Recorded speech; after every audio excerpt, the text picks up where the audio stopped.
Ayn Rand was born Elisa Rosenbaum in 1905 in St. Petersburg, Russia, into a middle-class Jewish family whose property was later seized during the Bolshevik Revolution. What followed was not a theoretical lesson in politics, but a lived one. She watched the state replace ownership with permission and choice with obedience. That experience did not fade with time. It hardened into conviction. In 1926, Rand immigrated to the United States.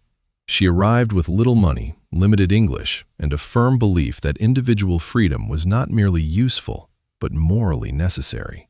Though she became famous as a novelist, The Fountainhead and Atlas Shrugged, her central ambition was philosophical.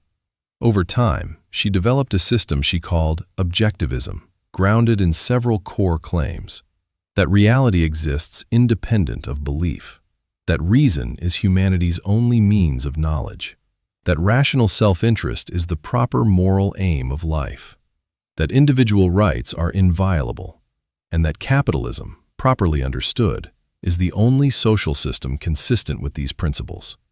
Her defense of self-interest was often misunderstood. It was not a celebration of impulse or indifference, but a rejection of moral systems that treat sacrifice as the highest good and success as a moral failing. For Rand, productivity, independence, and voluntary exchange were ethical achievements, not moral debts. Critics have long argued that her philosophy was rigid, dismissive of compassion, and resistant to complexity. Admirers respond that her clarity, especially her moral defense of capitalism, forced questions many traditions preferred to leave unasked. What cannot be denied is her influence.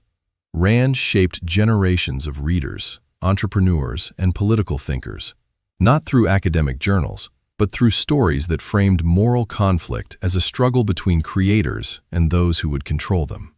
Ayn Rand did not ask whether freedom was efficient. She asked whether it was right. And she insisted that no society can endure once it abandons the moral case for the individual.